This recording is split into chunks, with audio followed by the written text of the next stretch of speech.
안녕하세요. 커피앤톡입니다. 오늘도 와주셔서 감사드리고요. 바로 사연 읽어보겠습니다. 중이 제 머리 못 깎는다는 말이 있죠. 사람이 한 분야의 전문가라고 해서 가까운 사람의 문제까지 전문가로서 알아채진 못하는가 봅니다. 저는 결혼 전부터 얼마 전까지 대학병원 간호사로 일해왔는데요. 별의별 환자를 다 봐왔지만 제 시어머니가 환자일 줄은 꿈에도 몰랐어요. 다가고도 믿을 수 없는 저희 시어머니의 놀라운 병에 관한 이야기를 지금부터 시작해 보겠습니다. 예, 넌 참 야무지게 생겼구나. 아주 나랑 잘 맞겠어. 더 볼 것도 없다. 난 합격이야. 우리 잘 지내보자. 시어머니는 솔직한 분이셨어요. 속에 있는 말을 숨길 줄 모르고 좋으면 좋다, 싫으면 싫다 시원하게 말씀하시는 성격이셨죠. 결혼하겠다고 처음 뵈러 간 날에 연신하고 싶은 말을 다 하시면서 분위기를 이끌어 가시더라고요. 저는 공부만 하고 졸업해서도 힘든 일을 하다 보니 조금 보수적이고 까다로운 면이 많았는데 시어머니는 저와는 완전히 반대로 모든 일에 도전적이고 적극적인 분이라 놀랍기도 했지만 흥미롭기도 했어요. 글쎄, 솔직히 나도 엄마 성격을 아직까지 잘 모르겠어. 그냥 기복이 좀 심하다는 정도? 나야 아버지를 닮아서 꽁한 성격이지만 엄마는 전혀 다르다니까. 별로 공감대도 없고 자기도 나랑 비슷하니까 그럭저럭 잘 지낼 거야. 서로 터치할 일이 딱히 없거든. 물과 불처럼 하도 밝았다 어두웠다 하는 분이니까 거기에만 적응되면 딱히 뭐 어려운 상태는 아닐 거야. 우리 엄마라서 그러는 게 아니라 오히려 저런 사람들이 우리같이 까칠한 부류들하고는 딱 맞을지도 몰라. 시어머니와 정반대인 성격의 남편은 어머니에 대해서 그렇게 잘 알고 있는 것 같지는 않았어요. 그저 자기하고는 전혀 닮지 않은 사람, 좀 별난 엄마 정도로 생각하고 있었죠. 저 역시 저희 가족이 다 비슷한 성격이어서 시어머니가 굉장히 새롭게 느껴졌지만 속을 알 수 없어 답답한 분보다는 차라리 낫다 싶었어요. 제가 그렇게 생각하고 행동하니 시어머니도 그게 편하셨는지 큰 갈등 없이 비교적 잘 지내는 고부 사이가 되었죠. 아니 어제 그 동네 지나가다 봤는데 다 저녁이 되도록 너희 집에 불이 꺼져 있더라. 밤 근무였니? 너야 그렇다 치고 마누라가 밖에서 열심히 돈 벌고 있으면 빨리 집에 들어가서 집이나 깨끗이 치워놓고 있을 것이지. 그 자식은 왜 맨날 그리 늦는다니. 하여튼 지혜비 닮아서 집보다 회사가 늘 먼저지. 먼저야. 예, 피곤할 텐데 어서 들어가 쉬어라. 저녁은 대충 둘이 시켜 먹든지 하고. 그럼 다음에 보자. 시어머니는 늘 이런 식이셨어요. 어머니 댁이랑 저희 집이 그렇게 가까운 거리가 아닌데도 자주 지나다니시면서 관심이 많으셨죠. 일일이 저녁은 뭐에다 해먹어라, 주말에는 어디서 축제를 한다는데 가봐라, 그 근처에 뭐 세일한다는데 필요한 거 있으면 사라 등등 사소한 것까지 간섭하는 걸 좋아하셨어요. 처음에는 도련님이 군복무 중이라 집에 없고 아버님도 돌아가시고 안 계셔서 적적하다 보니 그런가 보다 했어요. 솔직히 한창 3교대로 바쁠 때 결혼해서 정신도 없는데 어머니가 옆에서 한 번씩 봐주시면 고맙기도 하더라고요. 어머니 지금 바쁘세요? 출근했는데 아랫집에서 전화가 와서요. 저희 집에서 무슨 진동음이 계속 난다는데 무슨 얘기인지 모르겠어요. 혹시 한번 가봐 주실 수 있어요? 아이고, 이놈 자식 또 안마의자 켜놓고 출근한 거 아냐? 마누라 없으면 남자들은 꼭 티를 낸다니까. 알았다, 신경 쓰지 마. 내가 가보고 연락하마. 비밀번호 그대로지? 언제나 준비하고 있다 필요하면 출동하는 지구 수비대처럼 어머니는 맞벌이로 바쁜 저희에게 그런 존재셨어요. 나중에 아이가 생기면 의지할 부분이 많을 것 같아 더 잘해드려야겠다 생각했죠. 아이 얘기가 나와서 하는 말인데 사실 결혼 후 저희는 한 번도 피임을 하지 않았어요. 그런데 이상하게 아이가 들어서지 않더라고요. 제가 피곤해서 그런 것 같기도 하고 처음에는 시간이 필요하겠지 했는데 결혼하고 2년 차가 되니까 그때부터는 좀 조급해지기 시작하더라고요. 그런 저를 보고 있자니 남편이 안타까웠는지 당분간이라도 쉬어보는 게 어떻겠냐고 말했어요. 일 시작하고 한 번도 못 쉬었는데 쉬면서 마음 편히 가지면 건강도 좋아지고 아이도 찾아오고 할 거야. 임신하고 아이 어느 정도 키울 때까지 쉬어도 되고 안 되면 내가 혼자 벌어도 우리 식구 먹고는 사니까 너무 걱정 말고 그만두는 거 한번 생각해봐. 집 대출도 있는데 어떻게 그렇게 해. 아이 낳으면 돈은 또 얼마나 더 들겠어. 또 내가 아직 경력이 안정적인 편이 아니라 쉬었다 나가면 제대로 된 자리나 있을지 알 수도 없고. 자기가 나 생각해주는 마음은 알겠는데 조금만 더 생각해 볼게. 그렇게 병원을 그만둘까 말까를 고민하고 있었는데 다음날 시어머니한테 전화가 온 거예요. 생각지도 못한 이야기를 하시는 바람에 깜짝 놀랄 수밖에 없었죠. 혹시 너희 임신 준비하니? 젊은 애들이 뭐 벌써 애를 낳으려고 그러니? 그냥 즐길 거 즐기고 돈 벌 만큼 벌고 그러다가 자연스럽게 생기면 낳던가 하는 거지. 너 혹시 벌써 임신한 건 아니지? 암튼 바쁜데 전화해서 미안. 내가 생각나면 빨리 말해버려야 하는 성격이잖니. 그래, 수고해라.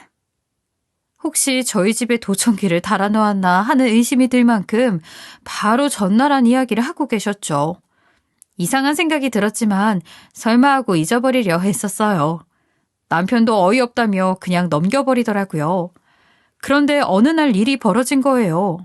어머니가 저희 집에 반찬을 갖다 주러 저 쉬는 날 오셨는데 욕실에서 나오시더니 이렇게 말씀을 하시는 거였어요. 얘, 너 정말 임신한 거 아니니? 아휴, 아니라니까 왜 자꾸 그러세요?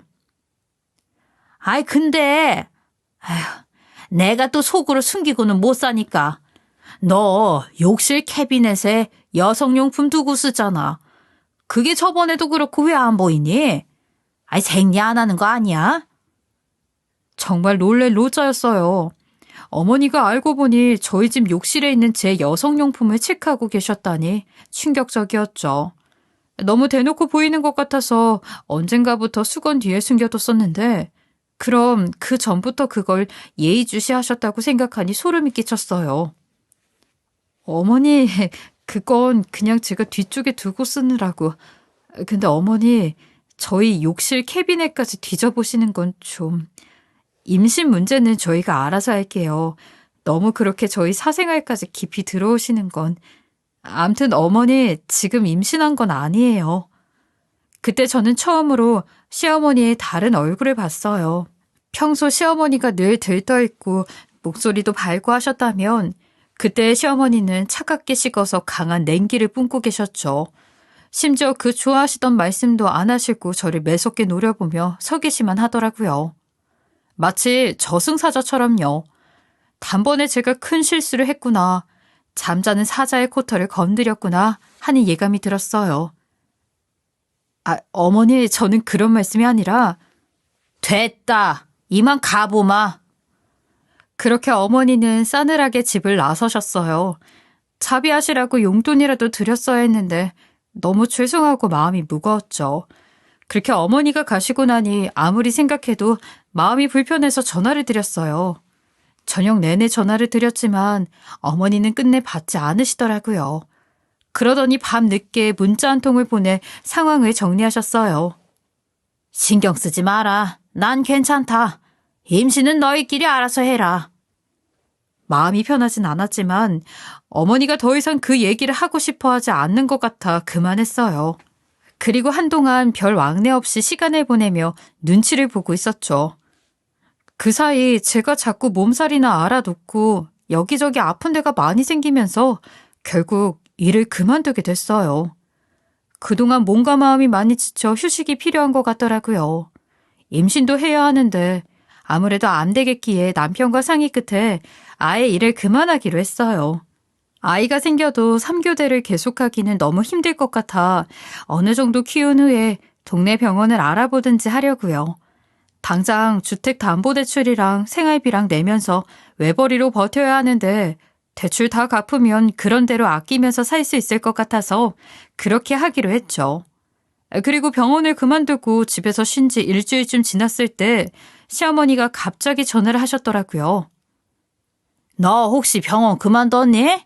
내가 오늘 여기에 너 같이 일하는 분들이랑 먹으려고 케이크까지 사서 왔는데 사람들이 네가 그만뒀다고 그러네? 아, 이게 무슨 소리니? 아니, 너는 왜 그런 일을 나한테 이런 방구도 없이 진행하니? 응? 멀쩡한 일을 왜 그만둬? 우리 아들 혼자 죽어라 벌어서 먹여 살리란 말이냐? 아, 얘가 왜 이렇게 책임감이 없어? 나 참 어이가 없어서. 아, 이 개망신을 어떻게 해? 아, 참네. 시어머니가 하필 이럴 때 병원에 오셔서 헛걸음하신 건 알겠는데 제가 일을 그만두는 것까지 어머니한테 허락을 받아야 하나. 이게 그렇게까지 화를 내실 일인가 이해가 가지 않았어요. 임신의 직전까지 제가 왜 시어머니 허락하에 결정을 해야 하는지 알 수 없었죠. 어머니, 미리 말씀 못 드린 건 죄송해요. 제가 몸이 좀 안 좋아서 당분간 쉬기로 했어요. 그런데 어머니가 너무 화내시니까 제가 당황스러워요. 저희 일은 저희가 결정하는 건데 아무튼 어머니 헛걸음 하시게 한 건 죄송하게 됐어요. 뭐? 죄송? 이게 죄송하다고 끝날 일이야? 아닌 말로 네가 솔직히 보일 게 뭐가 있냐? 일하니까 우리 아들 목은 안 조르고 살겠구나 싶어서 오케이 한 건데 일을 그만둬? 아픈 게 벼슬이니? 임신하는 게 벼슬이야? 여기 어디에 안 나와본 사람이 있니? 참나. 암튼 너 그렇게 알아라. 난 너희 이혼시킬 거다. 너희들이 어떻게 나오든 난 상관없어. 이건 엄연한 결혼 사기야. 정말 1부터 10까지 말도 안 되는 말씀만 하시며 흥분하시는 시어머니는 제가 상대할 수 있는 분이 아니셨어요. 생각하시는 게 아예 제 상식으로는 감당하기 어려웠고 그래서 설득시킬 엄두조차 내기 어려웠죠. 그저 한 대 3개 맞은 사람처럼 정신이 나간 채 소파에 앉아있을 수밖에 없었어요. 그날 저녁 남편이 퇴근길에 시어머니 댁에 불려갔고 밤이 되어 돌아오더니 엄마가 좀 이상한 것 같다고 하더라고요. 미안하다고. 그런데 상식적으로 말이 안 통하니 당분간 엄마 신기를 건드리는 게 좋지 않겠다고 했어요. 아이, 왜 별일도 아닌 걸로 저렇게 노발대발 하시는지 모르겠어. 엄마가 워낙 속마음 잘 숨기지 못하는 분이기도 하지만 아주 가끔 몇 년에 한 번씩 어두운 면이 나오시는데 이번이 그때인 것 같아. 예전에 할아버지가 엄마한테 무슨 잔소리를 하신 것 가지고 아버지랑 싸운 적이 있었는데 그때도 지금이랑 분위기가 비슷했어. 암튼 절대 쉽게 넘어가지 않을 텐데 골치 아프게 생겼다. 그래도 자기는 신경 쓰지 마. 우리가 잘못한 건 없잖아. 며느리인데 어떻게 신경이 안 쓰이겠냐마는 마땅히 할 수 있는 일도 없어 저는 그냥 납작 엎드려 조용히 있었어요. 하필 그렇게 이상한 상황이 흘러가고 얼마 뒤 시어머니 생신이 다가왔어요. 분위기는 그래도 안 찾아뵐 수도 없고 난감한 상황이었는데 남편이 그냥 가서 얼굴만 비추고 오자고 해서 케이크를 사들고 억지로 어머니 댁에 갔죠. 솔직히 발길이 떨어지지 않더라고요. 어머님, 생신 축하드려요. 어머니는 아무것도 없는 썰렁한 집에서 불을 끄고 혼자 TV를 보고 계셨어요. 당연히 저희가 왔는지 무슨 말을 하는지 관심도 두지 않으셨고요. 그 모습이 너무 답답했지만 어른을 상대로 이리저리 따질 수도 없고 그냥 가만히 남편 옆에 있었어요. 엄마, 생신인데 우리 맛있는 거 먹으러 가요. 예? 아니면 여기서 시켜 먹을까? 남편의 그 말에 어머니가 갑자기 고개를 획 돌리더니 저희 부부를 무섭게 쏘아보시더라고요. 그러더니 드디어 입을 떼셨어요. 아니, 너희는 엄마 생일인데 와서 생일상은 못 차릴 망정? 시켜 먹자는 말이 나오니? 됐고, 그거 들고 온 거 뭐니? 케이크 쪼가리지? 아, 그거나 펼쳐라. 그래도 생일인데 소원이나 빌게. 저희는 어머니가 드디어 마음이 풀리셨다 싶어 얼른 케이크를 내려놓고 초에 불을 붙였어요. 이제 모시고 나가 맛있는 거 먹으면서 사정 이야기를 잘하면 예전으로 돌아갈 수 있겠다 싶었죠. 그런데 아이고, 천지신령님, 내 소원 좀 들어주쇼. 내가 도저히 억울해서 살 수가 없습니다. 아니, 더 이상 제 멋대로 꾸는 걸 못 보겠습니다. 제 소원은 한 가지입니다. 제발 저것들이 이혼을 해서 내 눈앞에서 안 보였으면 좋겠습니다. 하이, 엄마, 지금 뭐 하시는 거예요? 케이크에 촛불을 끄기 전에 어머니가 비신 소원은 바로 저희가 이혼하는 것이었어요. 어떻게 저희가 보는 앞에서 저렇게, 그것도 합당한 이유도 없이 대놓고 저러시는지 저는 도저히 이해가 가지 않았어요. 남편이 중간에 끊어서 망정이지 그냥 뒀다면 대체 무슨 소원까지 비셨을지 끔찍하더군요. 아니, 무슨 말도 안 되는 소리를 하고 있어. 이혼이 무슨 애들 장난이야? 엄마, 진짜 왜 그래요? 내가 뭘? 너 쟤한테 완전히 속은 거야. 제가 결혼할 때 우리한테 뭐라고 그랬니? 자긴 공부한 게 아까워서라도 계속 일해야 된다고? 돈 많이 벌어서 어머니 해외여행도 보내드리고 가족끼리 여행도 자주 가요. 라고 했어, 안 했어? 제가 버는 돈이 얼만데. 그래서 내가 평생 돈 벌어다 줄 며느리라고 결혼할 때 별로 받지도 않았는데 이제 결혼한 지 얼마나 됐다고 일을 그만둬. 다 거짓말이야. 쟨 날 속였어. 거짓말쟁이야. 사기꾼이라고. 알았어? 네가 아프면 나보다 더 아파. 늙은 어미도 가만히 있는데 젊디 젊은 것이 어디서 감히? 남편이랑 어머니는 납득도 안 가는 이야기로 계속 언성을 높였고 듣고 있는 저도 참기 어려워졌어요. 결혼 전 한 말을 두고 마치 계약을 어긴 사기꾼 취급하는 어머니에게 할 말은 할 수밖에 없었죠. 어머니, 설마 그때 그 얘기 때문에 저한테 이러시는 거예요? 그땐 그랬고 지금은 사정이 달라졌잖아요. 임신이 안 되니까 불안하고 자꾸 아픈 데가 생기니까 좀 쉬어야겠다 생각한 거예요. 그게 이렇게 속았다 사기다 할 수 있는 얘기인가요? 그리고 저 결혼할 때 어머니한테 할 만큼 했어요. 제 형편에 예단도 그만큼 했으면 많이 한 거라고 생각해요. 혼수도 저희 집에서 나름 남부럽지 않게 해주신다고 해주신 거고요. 그런데 그 얘기를 꺼내시니 저도 섭섭하네요. 어머니가 이렇게 나오실 줄은 정말 몰랐어요. 그리고 어머니 손주 가지려고 애쓰는 거잖아요. 어머니 손주요.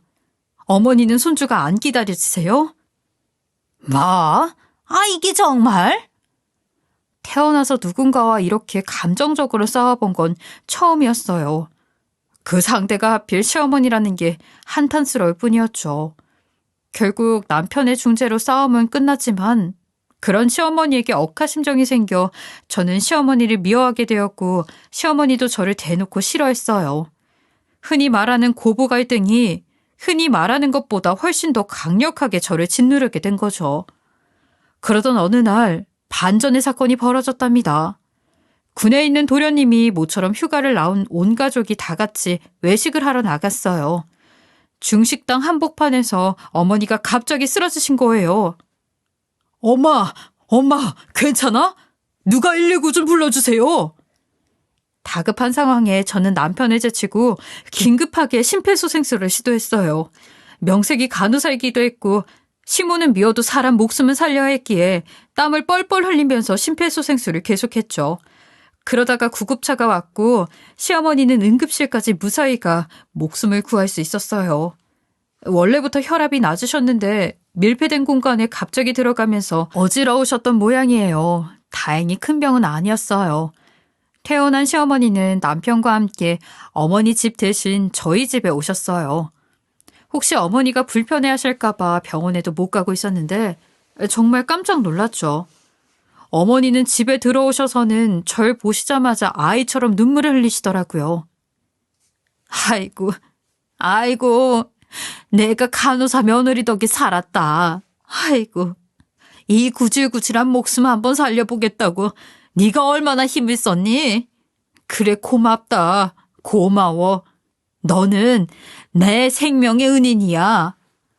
제 손까지 잡으시며 연신 고맙다고 하시는 시어머니의 180도 달라진 태도는 저를 당황스럽게 했어요. 너무 속보이고 부담스러웠죠. 어쨌거나 분명한 건 그런다고 달라질 사이는 이미 아닌 지 오래였다는 거였어요. 그리고 다음날 집에 택배가 도착했어요. 어머니가 보내주신 각종 반찬이며 밑반찬들이었어요. 아프신 분이 언제 이런 걸 챙기셨나 싶었죠. 더군다나 얼마 전까지만 해도 이혼하라고 바락바락 소리 지르시던 분이셨으니까요. 감사하게 받아는 놨지만 어머니에게 받은 상처가 아직 아물지 않은 터라 예전처럼 맛있게 먹지는 못하겠더라고요. 어머, 이게 뭐야? 자기야, 이거 당신이 샀어? 아, 그거 산삼이래. 자기 요즘 몸이 안 좋다니까 엄마가 자기 주라고 그러더라고. 비싼 거라고 꼭 자기만 주라던데? 30년 된 거라 5불에 1,000만 원 정도 안 되나? 며칠째 몸살이 났는지 비실비실 거렸는데 그걸 남편이 또 어머니에게 얘기했었나 봐요. 갑자기 산삼을 얻어왔더라고요. 고맙긴 하지만 한편으로는 이 비싼 걸 왜 나한테 주나 싶었어요.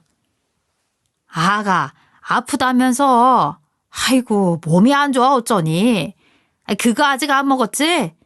이게 보통 산삼이 아니래. 꼭 너만 먹어야 된다. 뿌리가 좋은 거니까 지금 뿌리부터 씹어 먹어라. 응? 나 보는 앞에서 먹어. 네가 잘 먹어야 내가 안심하고 가지. 제가 안 먹을까 봐 그랬는지 어머니는 다음날 바로 저희 집에 오셨어요. 정말 어지간히 해야지. 갑자기 왜 이러시나 부담스럽더라고요. 그래도 이혼할 것도 아닌데 계속 시어머니와 껄끄럽게 지낼 수는 없어 감사히 먹으려고 했어요.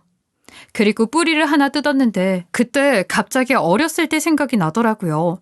삼을 먹다 다 토하고 해서 병원에 간 적이 있었거든요.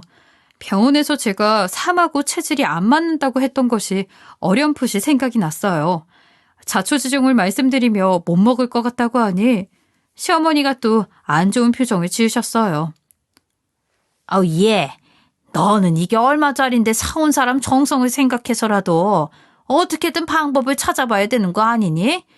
너 이러는 거 나 정말 섭섭하다. 옛날 같으면 속이 뒤집히든 말든 시부모가 먹어라 하면 먹었지만은 내가 그 정도로 무식한 여편네는 아니다. 어떻게 방법을 좀 찾아봐. 아무튼 이건 무조건 너 혼자 먹어야 돼. 그래야 약발이 받아. 건강한 사람은 아무 소용 없으니까. 네, 그럴게요, 어머니. 일단 상황을 모면하는 게 좋겠다 싶어 먹는 방법을 알아보겠다고 했어요.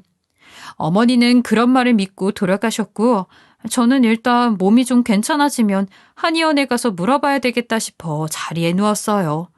그런데 당장 내일 아침부터 전화통에 불이 날 텐데 지금 해결하지 않으면 안 되겠다 싶어 편하게 눕지도 못하겠더라고요.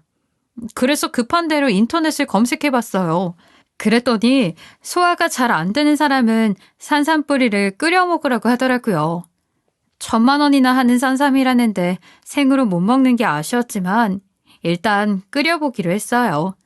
그렇게 하면 가족들도 다 먹을 수 있고 오히려 더 좋을 것도 같았죠.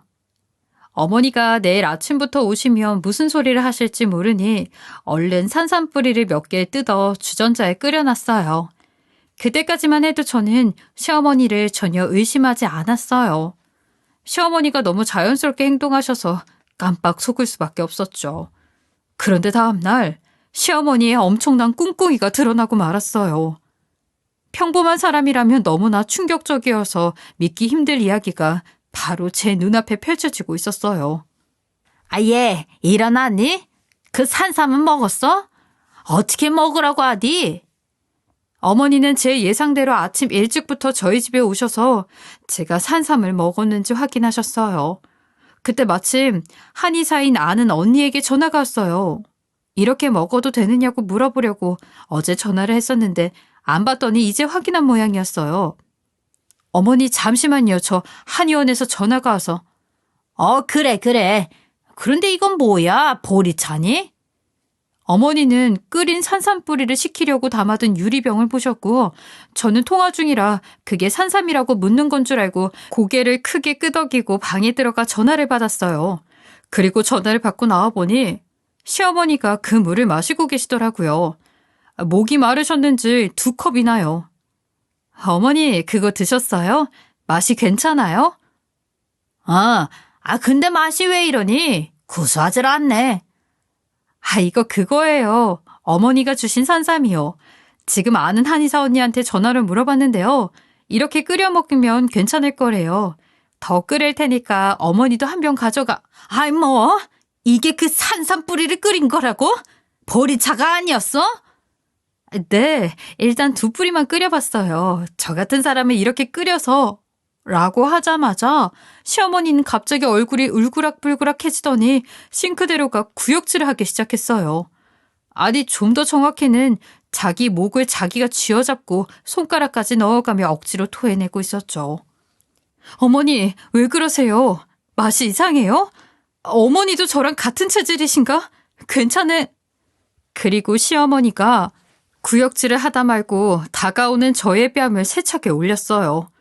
서 있다가 휘청거리며 주저앉을 정도로 강한 분노를 담은 손길이었죠. 야, 이년아. 네가 날 죽이려고 한장했냐? 아주 미운 게 미운 짓만 한다더니 이걸 날 먹여? 저는 정말 어이가 없었어요. 왔다 갔다 정신이 없는 시어머니 감정 온도계에 노란하는 게 너무 힘겹고 서글퍼 울면서 소리를 질렀죠. 아니, 대체 저한테 왜 이러세요? 너 내가 이거 마실 줄 알고 여기다 놓은 거지? 그렇지? 너 내가 올 줄 알고 다 준비해 놓은 거지? 이 사람 해야 할 것 이거? 어디서 감히 보리차라고 속이고 산삼 끓인 물을 먹여? 시어머니는 분노를 참지 못했고 갑자기 전화기를 찾아 헤매더라고요. 그러더니 119에 본인이 직접 신고를 하고 당장 응급실에 가야 된다고 빨리 오라고 하는 거였어요. 내가 독초물을 마셨다고요? 그것도 2컵이나. 빨리 와요, 빨리. 나 죽어요. 어서요. 독초라니. 저는 제가 잘못 들은 건가 싶어 어머니께 물었어요. 어머니, 그게 무슨 소리예요? 독초라뇨. 산삼 뿌리를 뜯어서 끓인 거라고 말씀드렸는데 그걸 못 믿고 지금 독초라고 하시는 거예요? 정말 너무 하시는 거... 아니, 어머니, 설마 이거 독초였어요? 저 마시라고 설마 독초를 주신 거예요? 시어머니는 분노와 죽음의 공포 사이에서 너무 떨고 있어서 제 얘기는 들리지도 않을 것 같았어요. 그때 마침 119에서 출동을 했고 시어머니가 응급실로 실려갔어요. 구급대원이 보호자냐고 물었지만 일단 아니라고 했어요. 제가 쓰러질 마당에 거길 쫓아갈 경황은 없었으니까요. 저는 제정신이 아니었고 한동안 난리가 난 집에 주저앉아 멍하니 있어야 했어요. 그러다가 정신을 차려보니 너무 서럽고 무서워서 눈물이 펑펑 나더라고요. 그래서 남편에게 전화를 걸었어요. 자기야, 빨리 집에 와줘, 빨리. 이거 들고 병원에 가야 돼, 빨리. 놀란 남편이 후다닥 집으로 달려왔고 난장판이 된 집을 보며 무슨 일이냐고 물었어요. 저는 산삼과 뿌리 다린 물을 가리키며 그거 들고 빨리 어머니 계신 병원으로 가보라고 했죠. 의사한테 저거 드셨다고 해야 한다고. 그리고 남편과 저는 어머니가 계신 병원에 가서 의사를 만났어요. 의사 역시 독국물 중독 증상을 보인다며 산삼을 보고 싶어 했어요. 이거군요. 저도 약초는 잘 모르지만 인삼 비슷하게 생긴 독성 식물을 먹고 응급실에 실려온 환자 사례가 가끔 있는 걸로 알고 있어요. 이게 그 독초인지는 알 수 없지만 살충제 성분이 포함되어 있어서 오심구토는 물론 중추신경을 마비시키고 호흡장애를 일으켜 목숨을 앗아가는 일도 있다고 하는데 독초를 산삼으로 오해해 잘못 드셨나 보네요. 다행히 환자 스스로 구역질을 해내 물을 많이 토해내셔서 큰 이상은 없는 것 같습니다. 찾아보니 풀 전체에 독성이 있어 잘못 먹으면 복통 설사해 심장마비까지 일으키는 인삼 닮은 독초가 있다고 하더라고요.